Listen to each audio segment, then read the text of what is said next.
So a couple of words that you're going to hear from me tonight and throughout my little bridge here are the words perspective, perceptions, and perceive.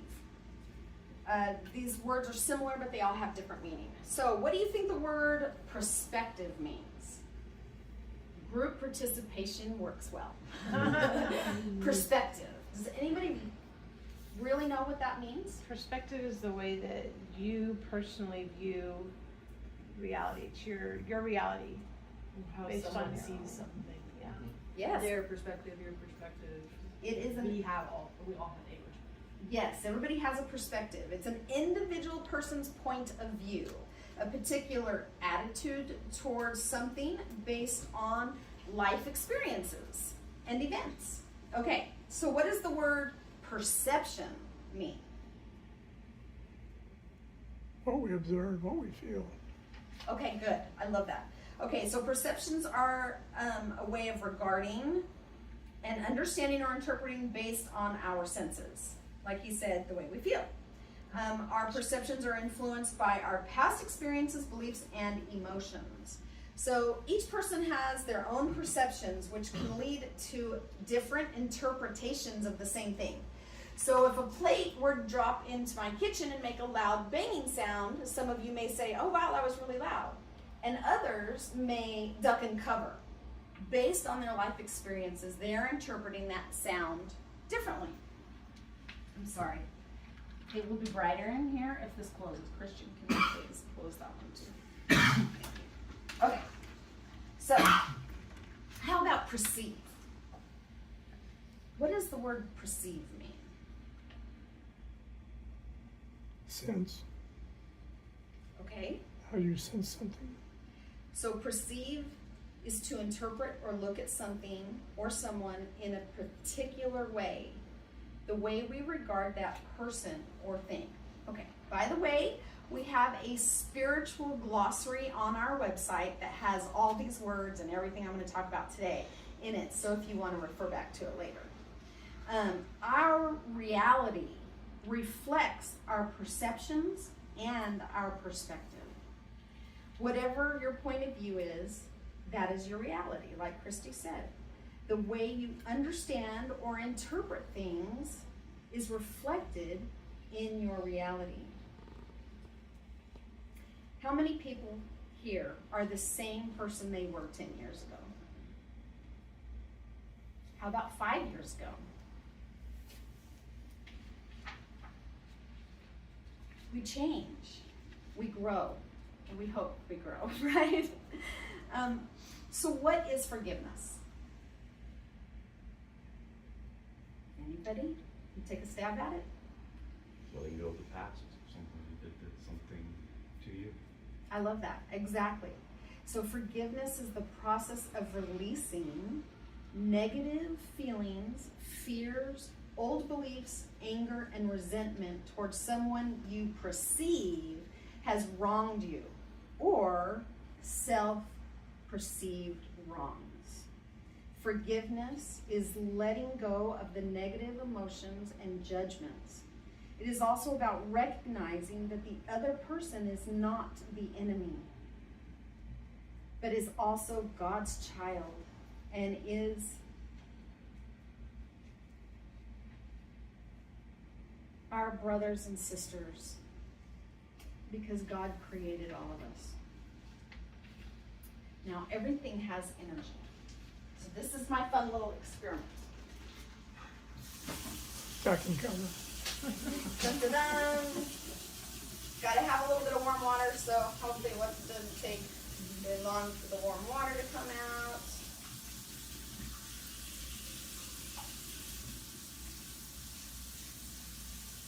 I would have set this up earlier, but like I said, you gotta have warm water. Doesn't work with cold water.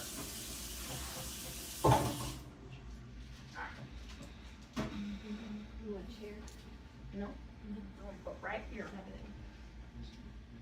Okay, so if you're like me, I really enjoy object lessons.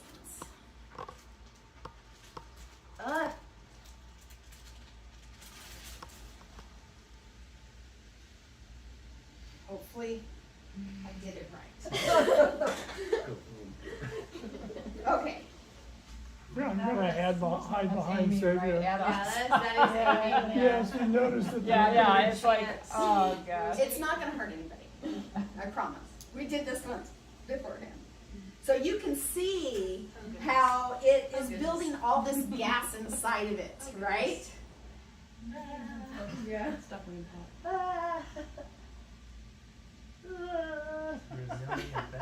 Bad bag. So uncomfortable.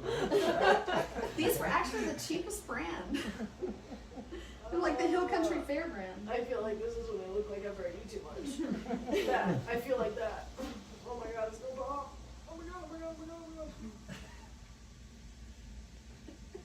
You need to buy some of those. And they're gonna pop? It will pop. Okay.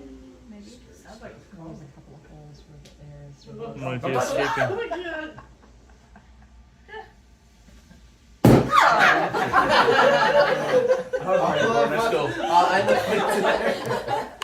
Okay, so this is one of my object lessons. When we do not forgive and we bottle up all the anger and hurt inside of us, though some of you may have good coping skills, the negativity does not go away.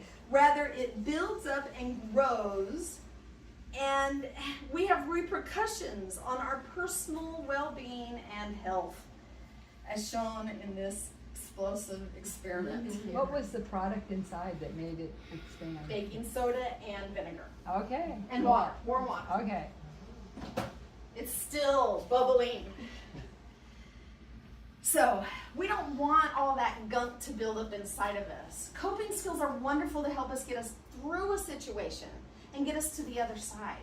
But once we're through the other side, we need to release and let go so we don't explode.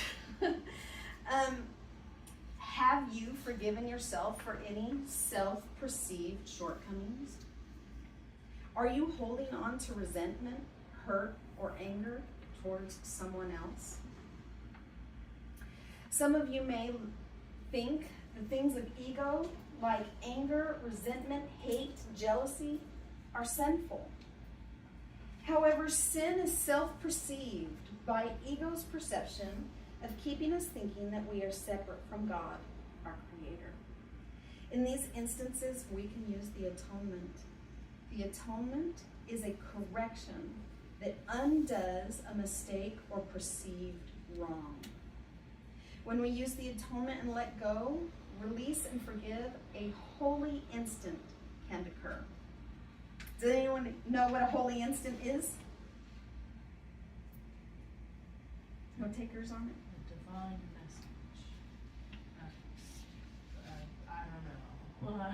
Well, I love that you took a stab at it. Thank you. I have no idea. It's when there's so much gas in the bag it explodes and you have an instant hole. There you go, your holy instant. Holy instance is what it's called? A holy instance is a miracle when God steps in and helps us hit the reset button. It can be something that can be seemingly simple or something that seems impossible.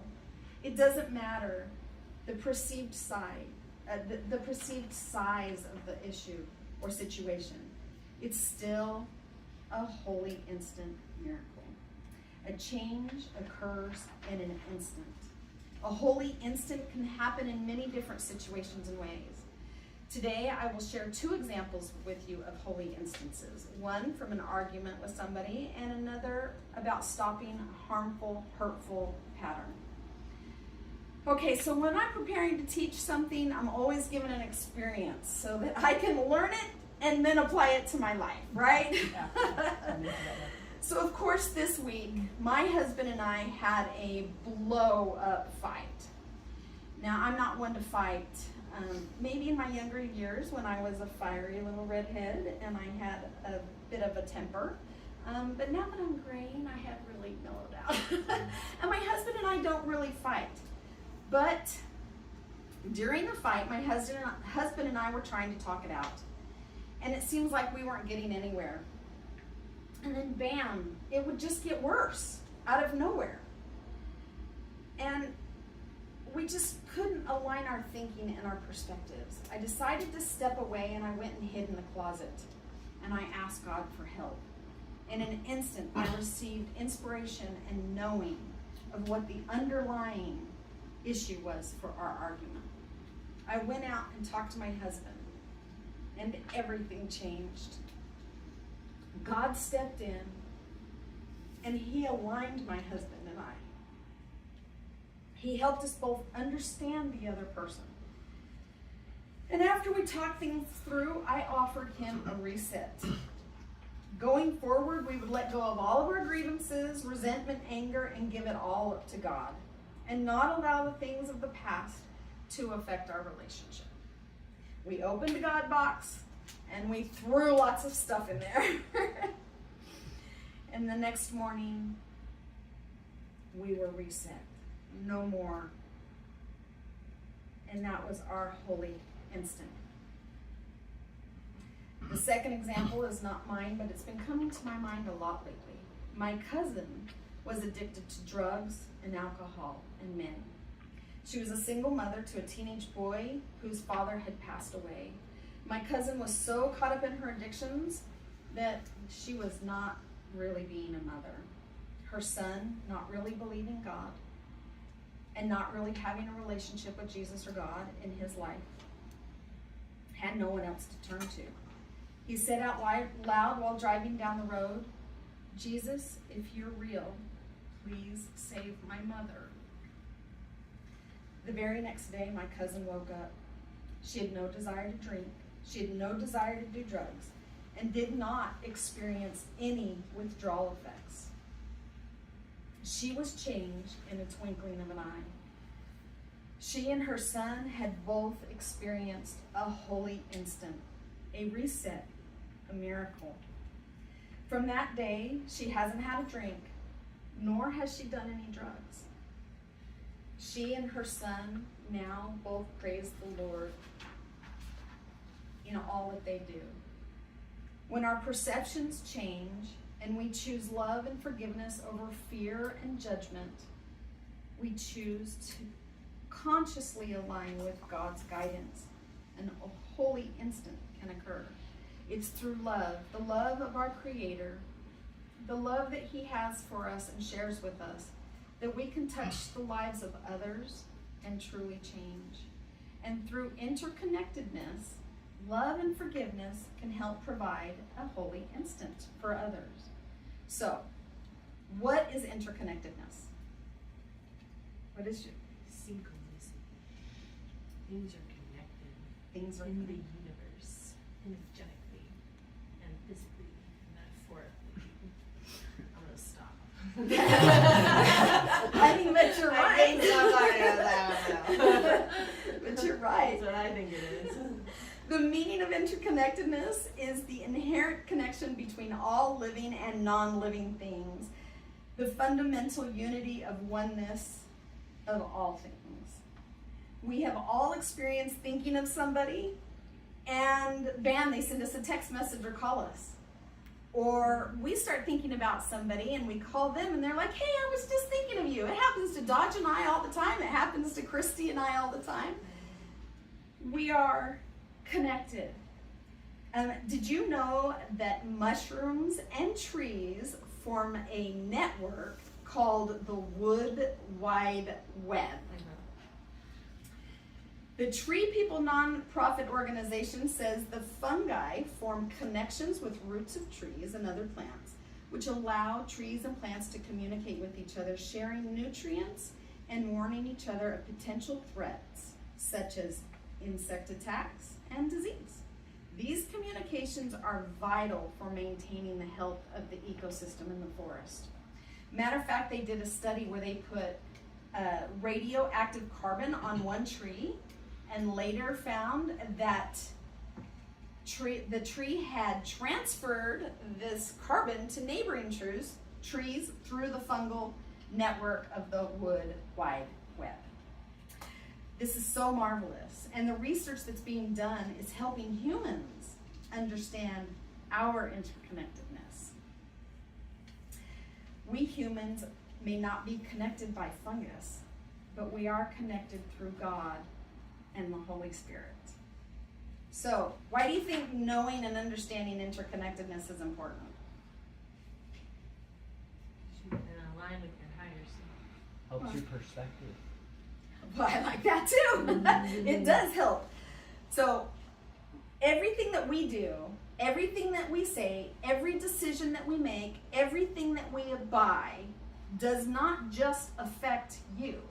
It affects everyone.